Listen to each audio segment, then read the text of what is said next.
Hello and welcome to Landscape Photography World, the podcast for everyone passionate about landscape photography. I'm Grant Swinburne and I'll be your host on the show, talking to landscape photographers about their motivations, likes and dislikes. This podcast is sponsored by SyncBack Pro, the professional photographer's tool to keep your images safe. How safe are your photographs? Or to put it this way, how would you feel if you permanently lost some or even all of them? The fact is, there are very real risks in storing your digital images on a hard drive, even if they're backed up to an external device. There's ransomware, hardware failure, file corruption, virus infection, and even accidental deletion or destruction. SyncBack Pro makes this problem go away permanently. SyncBack Pro is the professional photographer's tool to back up photographs, images, documents, and data files.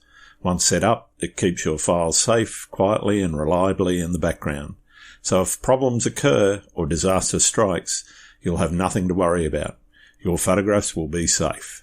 Which is why it's also the backup solution that I use myself for my own photographs. Take advantage of an exclusive 25% discount today by going to www.backup.sg. The software will never expire, meaning your photographs are safe forever. That's www.backup.sg. Give your photographs the protection they deserve. And now, on with the show. Ren McGann is a big wave surf and Photoshop artist based in Western Australia. He's always had a deep fascination with the ocean and of the energy that it produces. Through his images, Ren tries to convey a blend of surrealism and power to show these subjects from a new perspective. Winner of the Nikon 2020 Surf Photographer of the Year, his passion for getting amongst some of the wildest waves on the planet shows deeply within his body of work. His fascination with photography blossomed after his initial visit to a captivating surf spot known as The Right. Located in the southwest region of Western Australia, The Right is a remarkable reef break, a testament to the awe-inspiring creations of nature.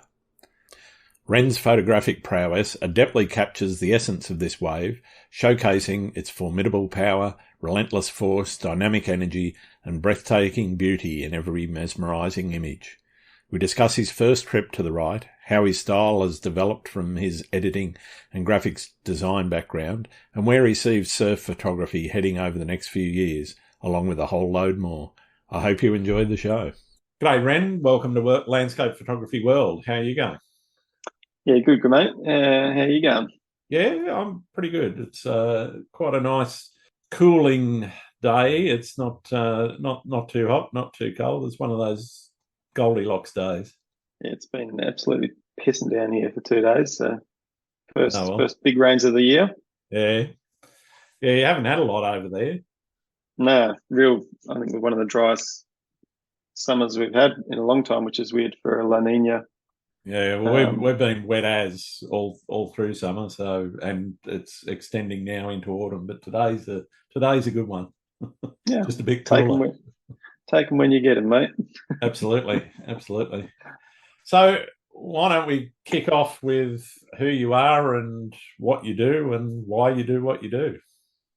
Sure. Yeah, I suppose I would be classed as a big wave photographer based in Western Australia.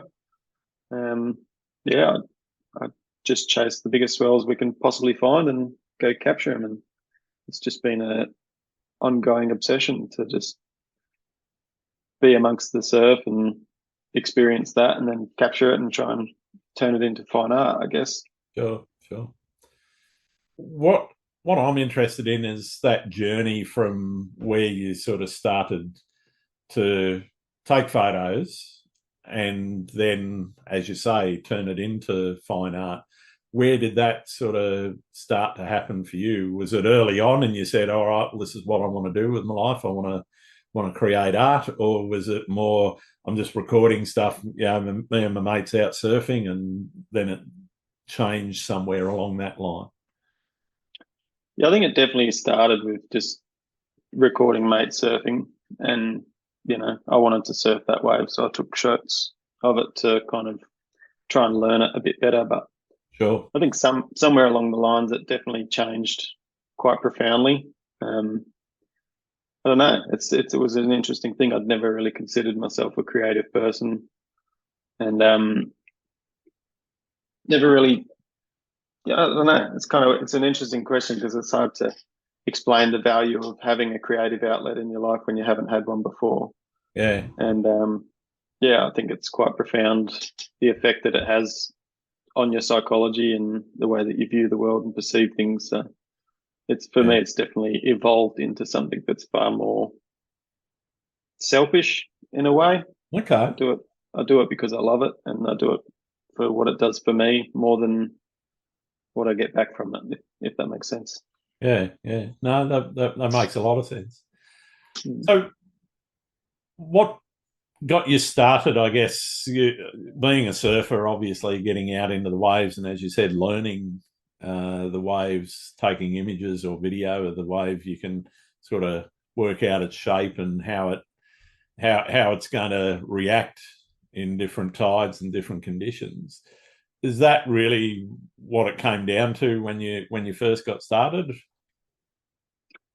Yeah, I think I had like a pretty big obsession with a wave called the Right for years before I even went there. So Yep. like I've always been kind of drawn to things that are yeah just I've always been drawn to like extreme weather, I Yeah, suppose yeah, is an easier way to put it.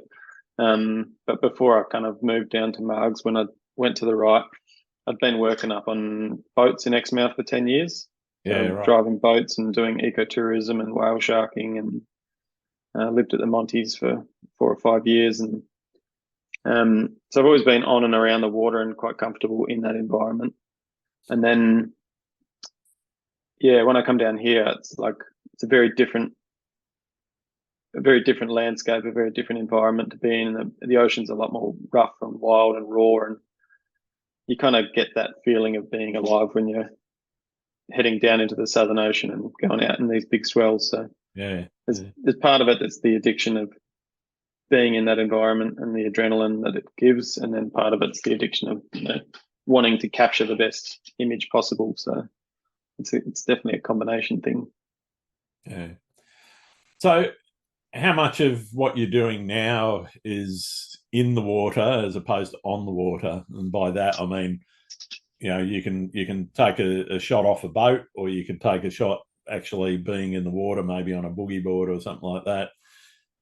And how much are you doing of either, and what do you prefer doing? Yeah, so I pretty much only shoot from a jet ski. Okay. Um, yeah, and I do that.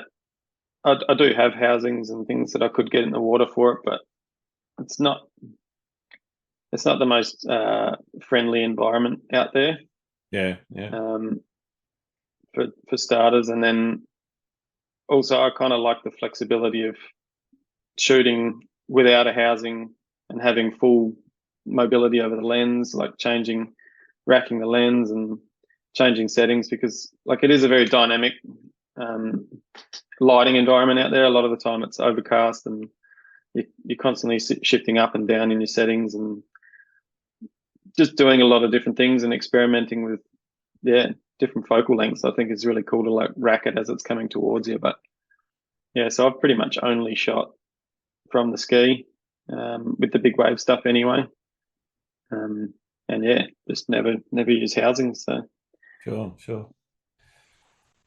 I guess that transition and transcendation, sorry, I'm going to say that again, that transition into turning it into art, what was it that you think flipped that switch? Photoshop for sure. Okay. Yeah, yeah. I kind of thought if I'm going to do photography stuff, I might as well learn, in my eyes, what the best program for photo editing was, and for me Yep. that was Photoshop. So I just spent years and years and years deep diving into that program, and it was kind of in that process of learning what's possible to do to an image that I found something that was very uniquely my own, Yeah. in the way that I deliver my images. So that it was, a byproduct of learning a program is what kind of created my artwork. Yeah. Cool.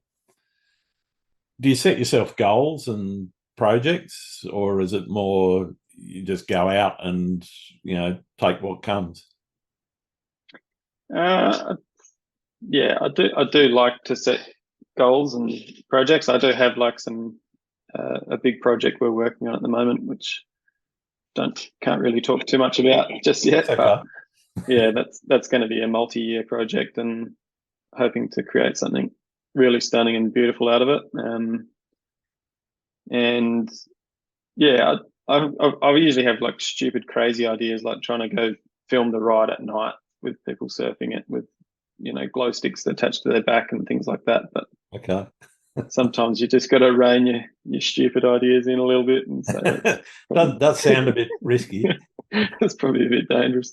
Yeah, I wanted to shoot it at full moon, Yeah, right. under moonlight with the A7S III because it's like so good in low light. Yeah, Um, one of my mates said he will surf it on a full moon because as the moon rises, it'll be shining straight into the barrel. yeah, right. So maybe that's one of those stupid ideas we can pull off. I think if you had it on like a really good clean 10-foot day, it would be not too bad to do. But Yeah, okay. So are you a planner, or do you do spontaneous based on the weather conditions? You sitting there watching the forecast and saying, all right, well, there's definitely going to be swell coming, you know, let's go today, or do you sit and plan and say, all right, well, seasonally it's going to be better in winter and so forth? How do you go about that thought process of, all right, time to go? yeah, I mean, there's an element of planning and an element of spontaneity in what we do because like you have to be able to read charts. Um, so you're looking at wave period, tide, wave direction, Yep. swell height, primary swell, secondary swell, wind speed, and rain. So you're looking at a lot of different variables when it comes to chasing these waves. And a wave like the right needs very specific things to be able to break. But there's a lot of other waves that kind of don't need as bigger conditions. Yeah, right. So you are planning a lot around like what the conditions are doing and how they're going to change and affect different things. But then at the same time, as being spontaneous, whereas like if you get a nice clean 2.5 meter 16 seconds well, you can just say, okay, boom, we'll go down to this spot here and that'll be pumping on those conditions. So I think a lot of it's like learning the different waves and what they need so that when you do get presented with those conditions, you can just jump in the car and go to that spot rather than spending ages searching around for um, new waves and things like that because that's what's fun, but it takes a lot of time. Yeah, sure, sure. In terms of your style, how would you describe it to somebody that hadn't seen it? Obviously, Oh, waves, but what sort of waves, and how would you describe your style? dark and moody. Yeah, I really like to push images really dark, and play with that balance between light and dark, and give these waves the kind of I don't know, like the raw power and intimidating kind of feeling that they give me when I'm out there. Yeah, Like even though they are so beautiful, there's just so much energy and so much power and so much stuff attached to them that I just want to try and present them as something that's not just like this static pretty thing. I want to yeah. I think dark and moody would sum it up. fair enough, fair enough. How has that developed since you started sort of getting into Photoshop? Is that where you started and you just like that and kept going, or has it developed differently from where you were at the beginning? Um, that's a good question. I can't entirely remember because it was like 6-7 years ago. I was Sure. in that process of kind of developing stuff, but yeah, I think it just naturally leaned that way Yeah. because a lot of the time when we go down there, the water is black where we go Yep. because these waves are like really deep water around them, so it's like there's no beautiful turquoise beach sand water. Yeah. It is a really intimidating environment to be in. So yeah, I think I just naturally leaned that direction. But yeah. Yeah, cool. In terms of mastering that craft, both the in the field or in the water, um, and your processing, how have you gone about educating yourself? Was that a process where you just sat and watched YouTube and taught yourself, or experimentation, or you've gone and done some formal education on it? Yeah, a lot of YouTube, a lot of kind of workshops, and um, like reverse analyzing how people do their work, and then just taking someone's image. A lot of the stuff that I actually learned was from portraiture.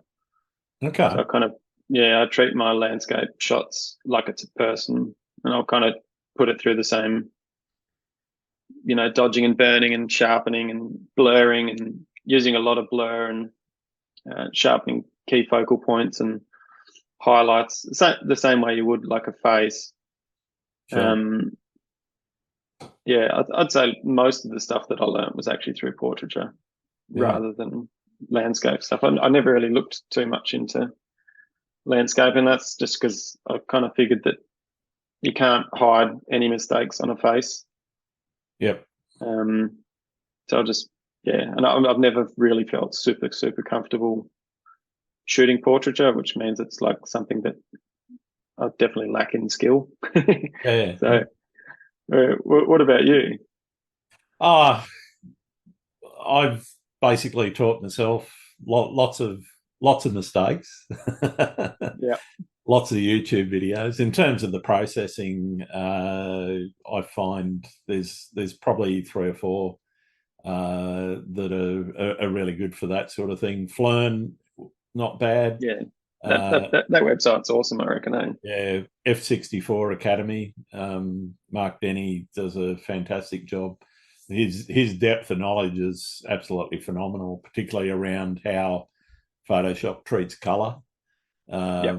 At a pixel by pixel level. And yeah, so I've learned a hell of a lot from those sorts of things, but a lot of it, yeah, is really, stumbling through developing my own sort of style and developing my own workflows around picking bits and pieces out of other people's workflows, or picking bits and pieces out of some of those tutorials I've watched. And I'm always kind of watching them for new and different techniques, and also watching what's going on around Photoshop itself and the new features that are coming out, and trying them out and just saying, okay, what does this do? And if I put this slider, most of my editing is fairly subtle slider movements. There's not a lot of extremes. Yeah.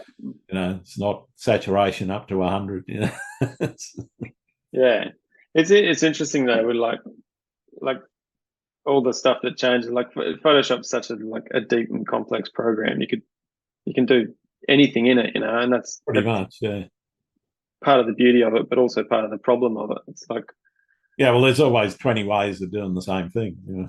exactly right. Yeah. So I think it's finding out like how deep you need to scratch the surface on that thing, and then finding out what works for you, and then Yeah. sticking with that, but then also like not being afraid to do new things. Like I just did an edit the other day where I was like, I just want a little bit more of a glitch going on around the kind of periphery of this image. So I kind of like duplicated the layer, put the opacity to 50%, and then I like shifted it off by about Yeah. 10 pixels or something, and then removed it from the center, and it just created a nice little soft little distortion field, I suppose, around the focal point, which kind of helps. But Yeah, cool. yeah, Yeah, I find one of the things that I do now that I didn't do a lot before with black and white, where I've taken the shot in color, which is standard for me. I do very occasionally switch it to monochrome, but I've found that I've got more control in Photoshop if I've got the color information, Oh, and totally, then yeah. using a gradient map, a black and white gradient map, to turn it into black and white, and then using color balance, the HSL sliders, and what's the other one? Selective color. Mm. And the control you can get over that, so you can define how much cyan is in your reds, for example, or how much magenta is in your reds, and using the sliders there. And when you see that actually happening to a black and white image, it changes it up, from just clicking the black and white button to turn it into a monochrome version of the colors that are there. And it's just an interesting different way of doing it. And I've found that giving myself a lot more of that control over how the light actually works within that mono image compared to the color one, really makes a difference to how it looks. Yeah, it's that complex relationship between saturation and luminosity. Yeah. But even also the volume of different colors within that pixel, within those pixels, the reds and even down to the neutrals and the blacks and whites. You can actually define more yellow, magenta, or cyan, or black into those, using the selective color sliders, using the gradient map, which you can't do if you've turned it into black and white straight out of the box. Just push the black and white button. It doesn't let you do that. Yeah, I just think it's almost a waste doing that, because you're just giving away data. You're giving away information. I think when you're editing, you want to be editing with the most amount of information you possibly can at the time, and that is a color image, really. Absolutely. So what about the camera craft itself? Where did you pick that up? Like how to work them? Yeah. Well, where to point them? That's a big thing that a lot of people miss out on early on. It's something that you learn over time, is composition and how to frame up an image, and how to use the right focal length. You talked about that a little bit. They're the camera craft things that I think are really important. Getting the right shutter speed, the right focal length, and the right composition together all in one image. It's not as easy as some people might make out, and you can't do all of that on order. Yeah, I suppose like very early on, I suppose big wave surf photography and surf photography in general, it's a unique sphere to operate in because of the compositional factors. Like that, you have opportunities to create compositions, but you're really working with such like a dynamic thing. Yeah, everything's moving all at once. So you don't really have. It's not like, I'm looking at your shots on your website now where you've got leading lines going into a swimming pool and the light's catching the rail, and you've got this beautiful juxtaposition between warm and cool colors and all this stuff. It's like that's a dynamic position that you've kind of gone to this scene and like scoped out the environment and looked for these things to like lead the eye in a direction, and very intentional about the way that you've done everything. But with surf, you kind of just get there and you see a wave coming, you just like point and just hold down, shoot. And the only thing that you really have power over controlling, not the only thing, but there's like, it's your position relative to where the light's coming in. Yeah. And then their focal length. So there's smaller factors to worry about. But yeah, I suppose with learning, I just kind of looked at the cameras as it's a machine, it's a tool, it's something that has very clear boundaries and limitations to what it can do. And well, I think when you strip the camera of its mystical kind of personality, so Yeah. to speak, it becomes something that's a little bit easier to understand. And shutter speed, ISO, and aperture. Sure. It's like this little triangle of things, and depending on stylistically what you want, you kind of lean more in one direction or the other. So I think, yeah, I just kind of wrapped my head around that and moved on. Really, it's like Yeah. you just dial in the best settings for the environment that you're in, and Yeah. for surf, it's all about shutter speed, really. Yeah. So are you leaving the ISO and aperture up to the camera, and you focusing on the shutter speed and leaving everything else up to the camera, or are you putting a little bit of control around the other two as well? No, I'll shoot full manual. Okay. Yeah, because aperture, you kind of want to be shooting up around f11 to f8. Yep. Shutter speed, I'm typically shooting 1/1200th or Okay. higher. Yeah. I've been shooting, like, my new favorite lens to shoot surf is the 200 to 600, Yeah. and shooting like a lot more tighter, detailed stuff. So it's kind Yeah. of Get fun to deeper play around with. into the wave. Yeah. Yeah, but I think, like, ISOs, it used to be a big thing when I was shooting on shit cameras, but Yeah. Well, it now that used you're to be a doing, barrier. You got yeah, over 1,000 ISO, and it just looked a mess. yeah, but with, like, the modern day cameras, it's, Yeah. the A7S3, you're shooting up around 10,000 on that thing. It's still clean as. So Yeah. I don't really pay attention to where that's sitting. I just make sure I know I've got enough exposure, Yeah. Right. based on, like, the two most important factors for me are capturing the motion in still, so over 1,000 of a second, and then making sure I've got enough focal detail in the image, and sharpness, which is usually mid range for aperture anyway. Yeah. Right. So you're doing this full time, or is this side gig, or a hobby? What is it in your life? It's a lot of things. It takes up a lot of time.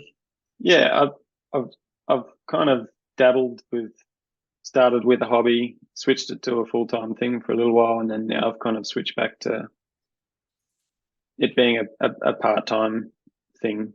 Yeah. Right. And I like to, I like, yeah, I played around in the commercial field a bit and shooting weddings and, you know, product photography and all that kind of stuff. And Sure. for me, it just stripped the soul out of why I like doing this stuff. I Yeah. really love it. Like I said, it's almost a selfish endeavor for me, because I like it for what editing does for me mentally, rather than, and I don't get that same feeling if I'm editing photos of a cappuccino. So, it's like, yeah, I like the freedom that it gives me to not be pursuing this full time at the moment. But yeah, Yeah. that is the dream eventually. So how are you balancing your time, with work and with earning a living and your passion? Uh, I just found a really, really cool boss that that understands what I do and why I do it and how important it is. I'll do 3 days a week with him, Yeah.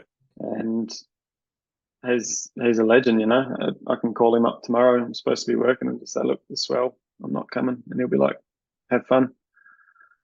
So I think that's important for me, is having that flexibility and freedom to be able to do trips, because a lot of it does come down to really late last minute calls with swell. Yeah. Yeah. It depends on how BOM are going with their forecasting. Sometimes they're so on point that you know you can predict it a week out, but a lot of the time it's 2 days out. You make a call. Yeah. Mm. So is the right your favourite location? Is that the pinnacle, or are there other places out there that you're still searching for? There's always more. Yeah, I think, yeah, part of the whole sphere of this world to operate in is, the right is such a impressive um, impressive location to see when it's big and proper, and doing its thing, and you're seeing the best in the world come and surf it and throw themselves at this monster. But yeah, there's definitely more out there to be found. So that's kind of. Have you done much elsewhere around the world, or are you been strictly West Coast? And yeah, pretty much only Southwest Australia, because it's fortunate what kind of environment we find ourselves in here. There's a lot of big evil stuff. yeah. Yeah, well, you got the Southern Ocean washing past, so that tends to have a bit of an impact, because between you and, well, I think South Africa is a bit north of Perth from the tip of Cape Town, isn't it? Yeah. So you basically got nothing between you and the east coast of South America.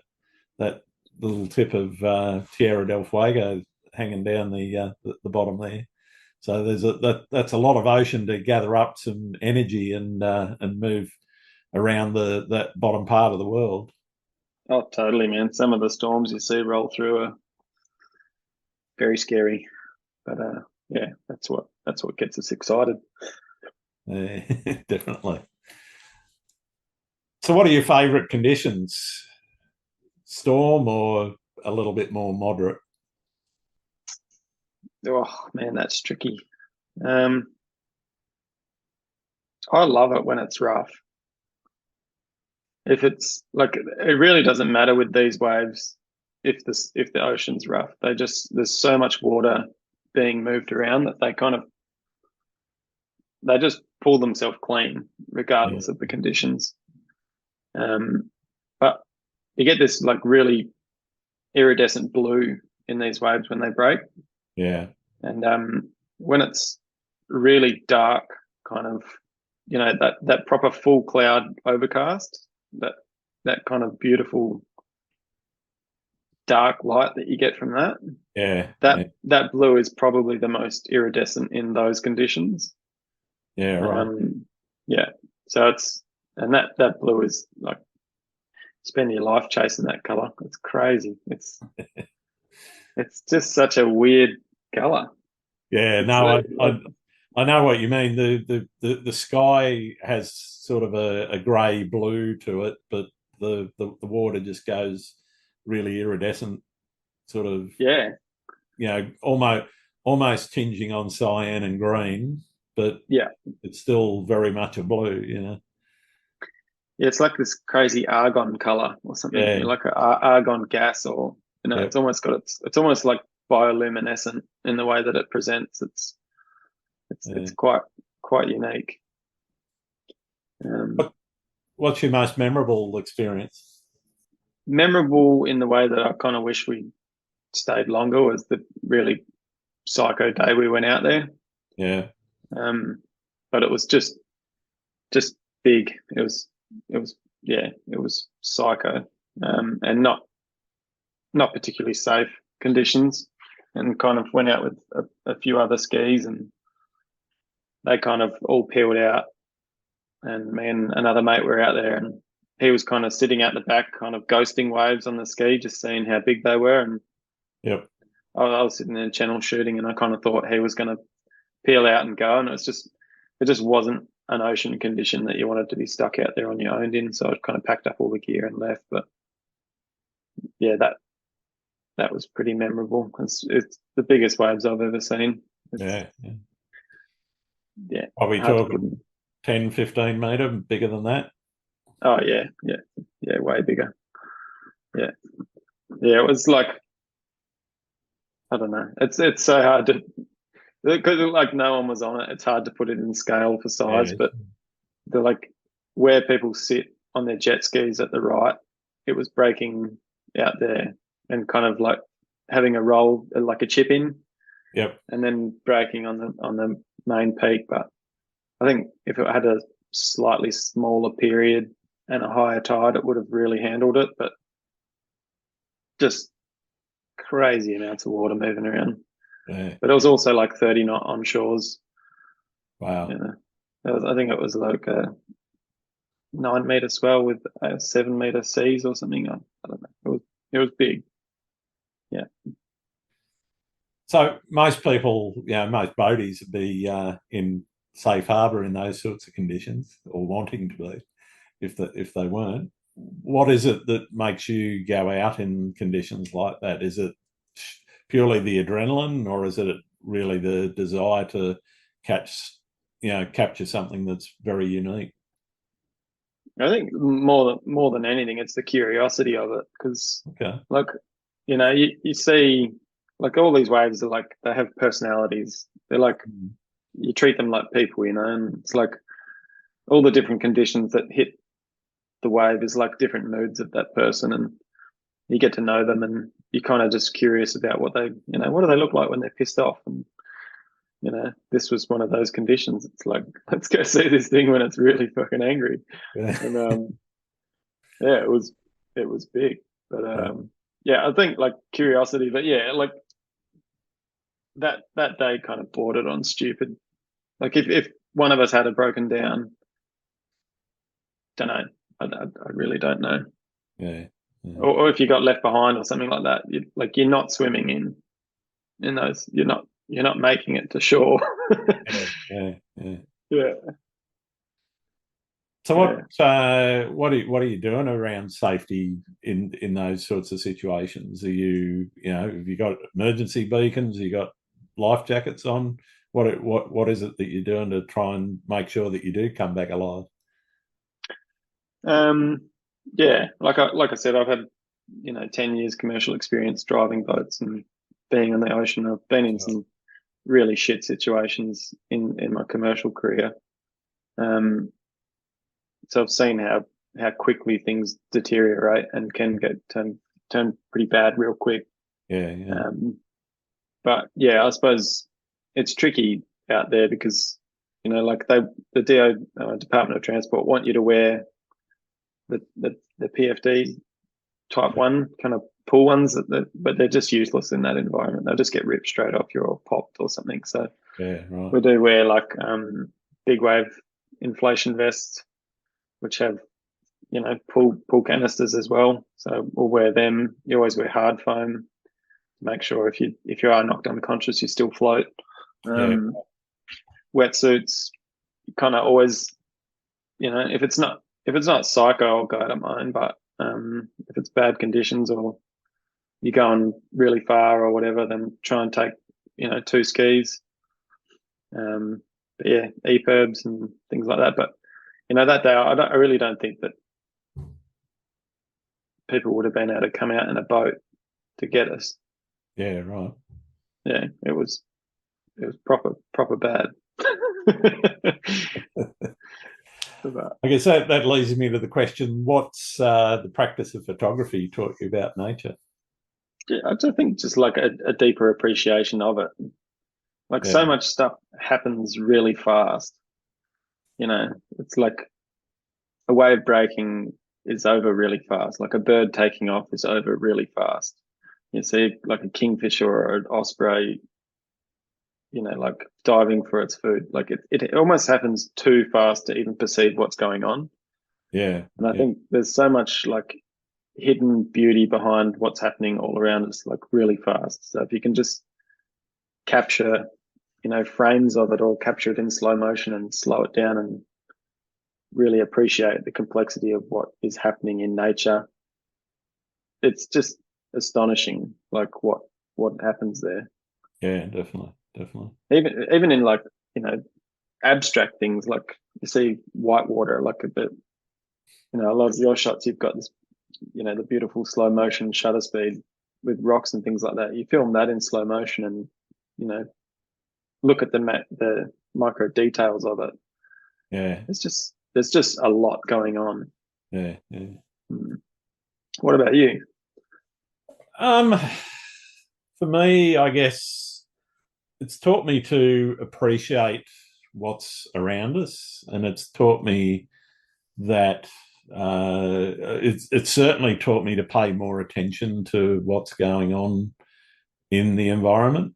One of the things that I've really started to do a lot more, started out doing that sort of grand landscape got to get the sky and the sea or whatever it is, got to get everything into the one shot, is to sort of pare down and, even down to focusing at things at my feet, take more notice of those things.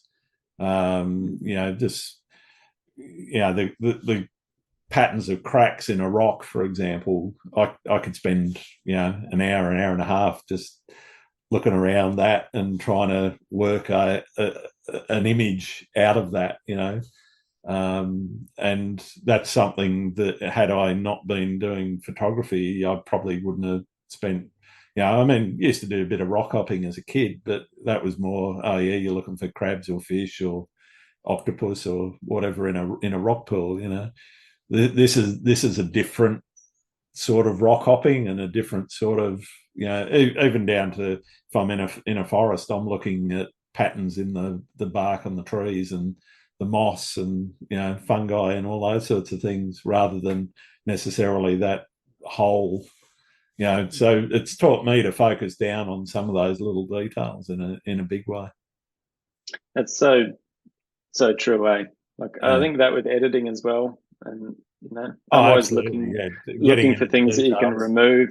Yeah, like, it's like, what can I remove from this image? Yeah, like, the more complex an image is, the more, like, it's like visually stunning to look at straight away, but over time it's like almost hard to look at. Yeah, I kind of call it a fatiguing effect that they can have, some of those images you look at, and if you look at too many of them as well, and with social media today, flicking through, you see stunning grand landscapes, nothing wrong with the images at all, but you see too many of them sometimes, and it's like, I want to see something a bit different. Yeah, and it's that is that. Yeah, I was looking at it was on your Instagram or your website. There was a cool shot of a little rock crack, and I was like, I love it. I love that it's like there's enough empty space in there for the viewer to kind of have their own ideas about it. Yeah. It's like, and you're not being told. That's the key thing, is you're trying to get people to feel something and look at it, and for me, getting people to look at their world a different way is a big part of it. Yeah, for sure. Yeah, there's me dog. Do you do much printing of your work, or? She'll shut up in a minute. Yeah, she's right. I can barely hear her. No, right. Yeah, I did get into printing. Again, one of them things, I like to have control over the outcome of what the prints look like. So I work super closely with a dude in Perth who's like just obsessed with quality. So I pretty much only used him for printing, and then I ended up buying the Canon Pro 1000 A2 printer, just to be able to print like the smaller stuff at home. But yeah, I just haven't like pushed it that hard. I find it like it's annoying, because it's like photography is kind of designed to be viewed in a print medium. Definitely. And that's where it's like shines the most. But then also it's like quite tricky to, I haven't found a lab that's good enough to outsource all of that work to, and trust that it's like the same quality to what I want it to be. Yeah. So yeah, I don't know. I haven't really pursued it. I randomly just give away a heap of prints just because I'm like, I just want my art to be enjoyed by people. It's like, it's never really been about everything for me. But yeah. Fair enough. How do you deal with creative blocks and challenges? What strategies do you use to sort of stay inspired and engaged? Scotch. Okay, that's not a bad remedy. Depends on who makes it.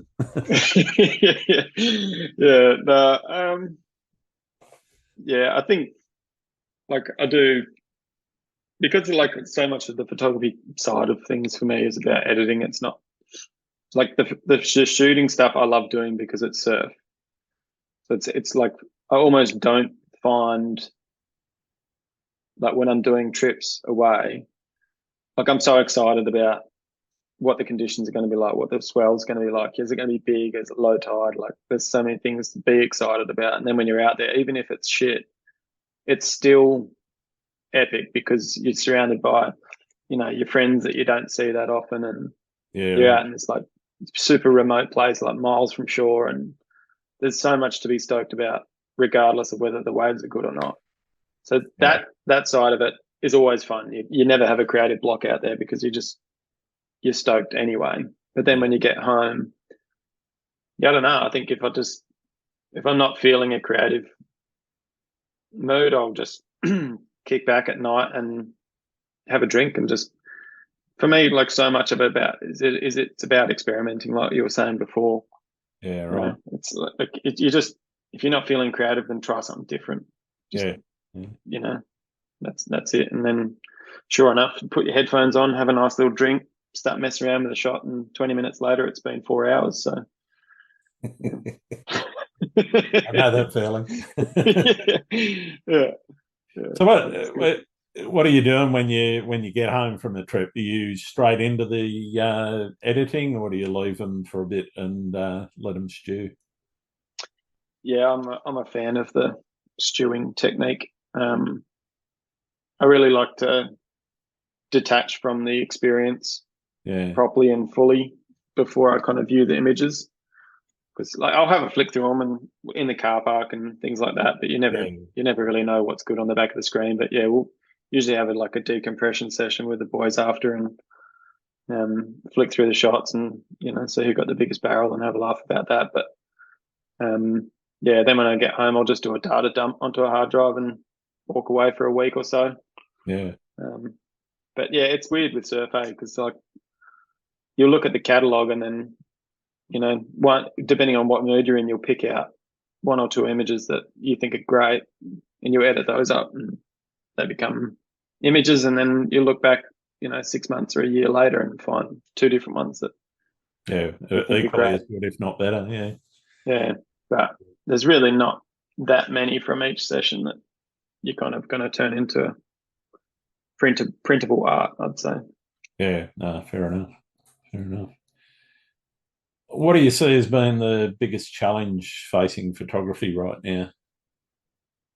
Video, Okay. yeah, I think social media is obviously like a big driver of market demand. And Yeah, it used to be that product photography was like a big thing. And I think a lot of people used to make a lot of money from doing that. And I think the trends on social media are kind of what lead the market push in different directions, I kind of feel.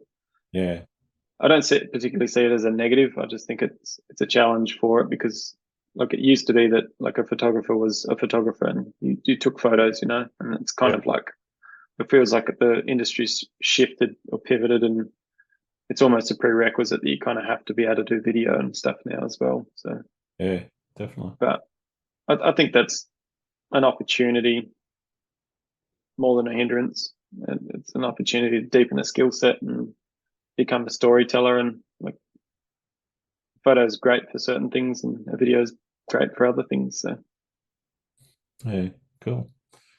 What about the future of photography? Where do you see the industry, but also the art form going? it's never going to stop. Um, and everything that's happening with AI now, I think we're going to see a flood of images created by AI that will, for a very brief period of time, depreciate photography as an asset. Yep. And then over the long forecast, I'd say photography will come back around as an even stronger asset because it is something that's real Yeah. and it's Yeah. it's, it's capturing real life. But I feel like AI and everything digital, it's like things come in trends and it's new and exciting. It's the new fad, and people will just deep dive into that for Yeah. 6 months to 3 years, and then they'll switch back to what's real. And I think it'll have a resurgence. Yeah, yeah. I think I've said this before, that I think there's a risk in that commercial space, particularly sort of product and even to a certain extent model photography, Yeah, where creative directors can basically type in the words that they want and come up with an image without paying anyone, and I know if I was a creative director and I didn't have to pay someone to do all the other bits and pieces, I'd probably do that myself. yeah. I suppose like in on that trend though, there's different scales to commercial work. Yeah, Like definitely. there's the mum and pop businesses that maybe don't have a budget for photography. I've found that a lot with doing commercial stuff is like targeting that low end of people. Yeah, yeah, Um, there's always a tension in that relationship because it is like it's its job. You need to be paid for what you do, but yep, those AI tools could be incredible for the higher end budget stuff where they're like, they'll use the word prompts to spit you out an image and say like, I want you to recreate something similar to this, yeah, which is such like a more clear creative brief as an artist to take away and say, okay, well, to plan this shot, I need X, Y, and Z to happen. And instead of just like words on a paper, because it used to be like grabbing images that's as it. like I want a sand dune and a model and a bottle of gin and doing these things. But yeah, you can use AI to create really accurate, concise, creative briefs. Then it could be cool. Yeah, I can see using AI to actually create entire personalized and like down to individuals campaigns where they transition over time based on your reaction to those images, where the images actually will evolve and change over time because there's an AI bot sitting there watching where your eye goes and then tweaking that and saying, okay, well, he spent more time in that area, so we'll enhance or change the lighting on that and make that something a little bit more about what that person particularly wants. So I can see that, because that becomes very, very low cost for at the moment, personalization, which has always been a goal of the advertising industry, that ability to personalize and add to somebody, you're still getting content which is generic. But Yeah, when you can actually personalize the content to the person, that then changes the game advertising wise. I can see it being far more manipulative than it's ever been too, and it's pretty manipulative now. But yeah. anyway, that's my evil empire view of the world. Yeah, Yeah, I think I sit more in camp optimist, but like like I'm detached from that shit. I don't have yeah. I don't watch commercial TV. I don't listen to I'm the kind of the radio. same. I mean, the places Yeah, where they can't do it is sort of travel and um, sort of real estate, those sorts of things, property shots, because mm, you can't really say, all right, well, this is an AI mock-up of what your room might look like. They've got to yeah, show you what your room's going to look like, otherwise people are going to walk away from the product. And yeah, so those sorts of things, I think, there's less potential for AI to creep into. But some of the other, that more sort of product driven, as you say, the model and the sand dune and the gin bottle, being able to blend all of that together and have that done, an entire creative brief fulfilled without having to pay anyone. I can see advertising agencies and even the end client jumping on board with that and doing it themselves. mm. That's why I think like there'll be a separation in the industry from weeding out, potentially the work that people don't maybe enjoy doing anyway. Yeah, yeah, But I was just thinking about when you were talking about doing, your landscape photography and looking for like small details and cracks in rocks and things like that. And like, there's something very like tangible about the way that you go out into the environment Yeah, And for me, it's the experience in as much as the art as the end product. yeah, but like the way that you're kind of like going into the environment, and I'm looking at your website at the moment, and your waterfall shots. It's like you could tell an AI to create something like that, Oh, but absolutely. Yeah, they're not going to create. Try and tell an AI to create like a beautiful rock with a crack in it. yeah, yeah. But like they might do it. I don't know. I've never tried it, but I think Yeah. there's something beautiful about that intention when you go out and shoot it, and I think that's what's going to come back around in the scheme of things, is like that personalization between fine art, and when you find an artist that you like it's getting to know them and who they are, how they think, how Yeah. they see the world, and everything you were talking about before. And I think that stuff's going to come back around in what's valuable once all the hype of this shit kind of washes Yeah, over. I think you're right in a lot of ways. The one area that worries me slightly is documentary photography, like reportage, Yeah, and how that particularly for political or social engineering, um, you know, desires of certain people, you could end up with very distorted news reportage because here's an image of, you know, Trump or, our Prime Minister Albo doing something that they definitely didn't do, but here's an image and it's a photo. Uh, so how do you avoid that, and how do you find what's true and what's not in amongst the AI stuff that I think will happen. I just think either lazy reporters or newspaper people or people with slightly less I guess less friendly views to other people might want to convey a certain message. yeah. I think like that industry's squirrely at the best of times Oh, now. definitely, yeah. I mean, Yeah, and it's only going to get worse for sure. it's not much better now, but they're Yeah. usually only using words for that. They're not necessarily, But that said, there are deep fake images out there, and Oh man, they're rampant out there. I think yeah. I don't know whether there'll be like metadata, like an AI that you can use to scan for metadata and images, and you determine whether it's real or fake or something like that. Because there's these AIs that are creating stuff. Surely they're leaving digital signatures. There's got to be a Or signature somewhere in there, yeah. yeah, but that comes back to people's own biases and whatever, and whether they can be bothered figuring out Well, what's this is true or it. not true.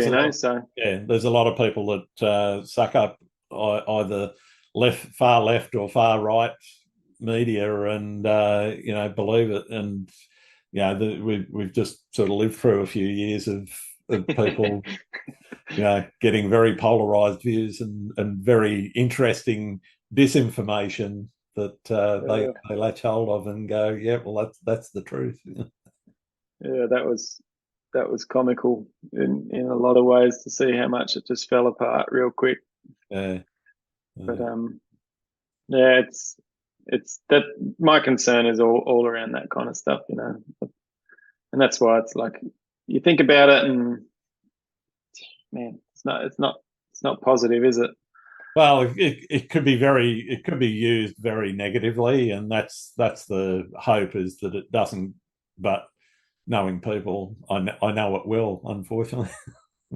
Yeah, I mean, it's just almost 100% certainty, which sucks, but that's just the way that people are inclined. That's the way that they're created, and That's it.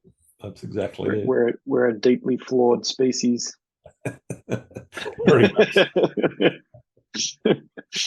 Yeah. And then you've got the risk of sort of like the Matrix sort of taking over and being the dominant species, the AI itself. There's a lot of people that are worried about that.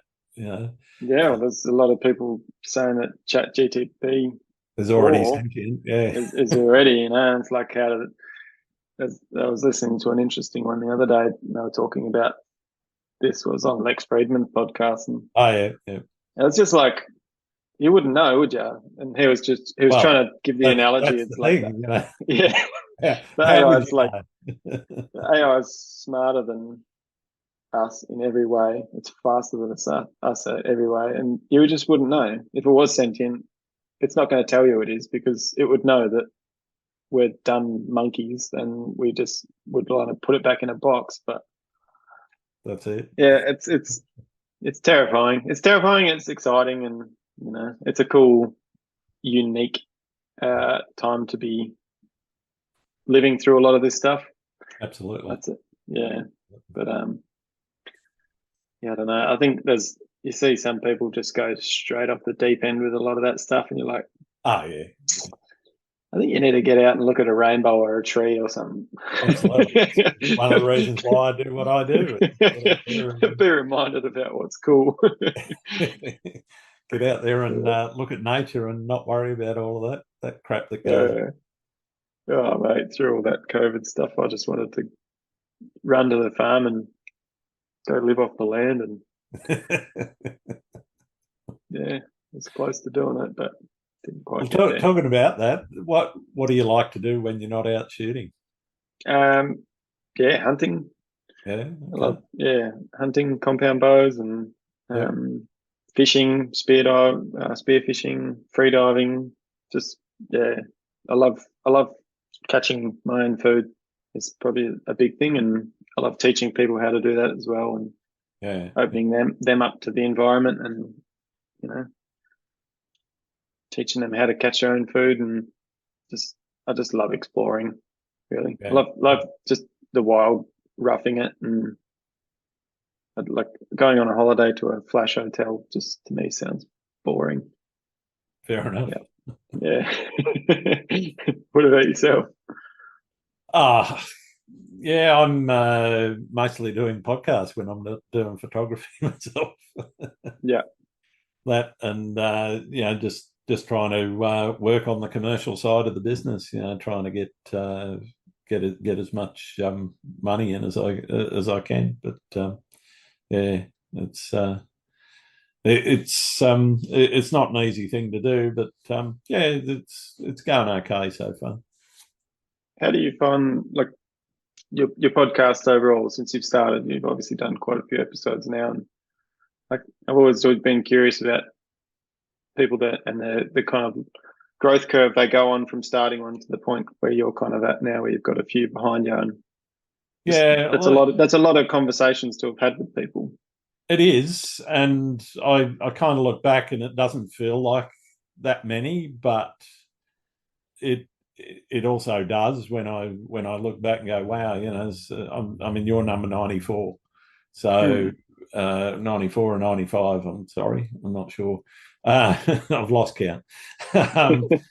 But I guess in terms of the growth curve, I'm learning a hell of a lot, in these conversations, not just about the people that I'm talking to, but about how they do things and why they do things.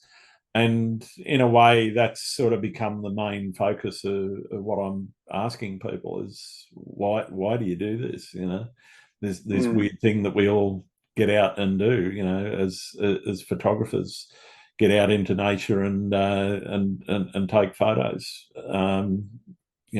So for me, that why is really the important thing. But I've also learned quite a lot about myself in terms of, and changed quite a lot about how I think about things through some of these conversations. So for me, it's been an absolutely fantastic experience. And for the moment, I certainly can't see myself stopping for ages. It's just something I know. Some people, they kick into things and it's of interest for a few weeks or a few months or maybe a year, but then they give it up. I just can't see myself doing that at the moment. It's something that I'm loving and I'm passionate about almost as much as my photography. Yeah, I think you'd have to really like it's an interesting position to put yourself in because like you'd have the whole guest how you're choosing your guest things and like with photography I suppose you're at less risk of entering into controversial topics or polarizing topics or even Yeah. opposing topics that from the stuff that you might believe, but being the kind of host on it and being privy to a lot of those conversations, I think you'd be a good lesson in patience or Yeah, I've got to be honest. I haven't found too many people that have been overly controversial, which probably impacts the number of people that will sit and listen to things. yeah. Because the controversy is what gets a lot of people off. But for me, I'm not about trying to generate it either. It doesn't interest me trying to generate controversy when it isn't there.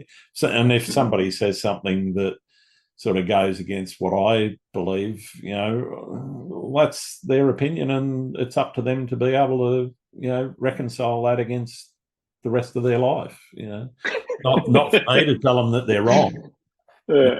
No, I mean, no, there's, awesome. without trying to, cause controversy for controversy's sake. Your comments about going out and hunting, I know my daughter, if she was listening to this, which she doesn't, I hope.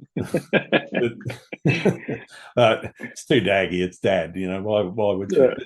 She's vegetarian, really, animal conscious and all the rest of that. She'd absolutely hate the fact that you go out and hunt and kill animals for food. Me personally, that's what you do. That's up to you.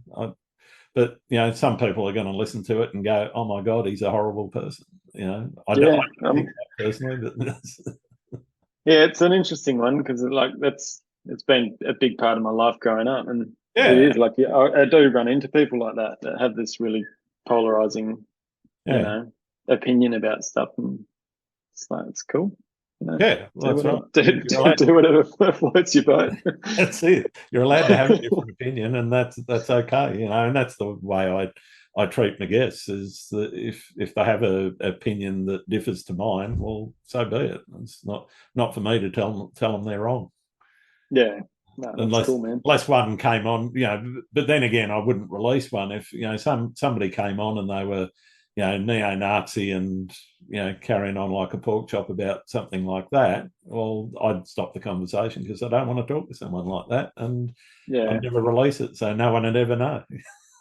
yeah, yeah. I've always wondered that with like the field that you're in is definitely you kind of like you're attracting people that are like-minded, but people like Lex Friedman and Joe Rogan and things like that. Oh yeah, yeah. Well, The range of guests.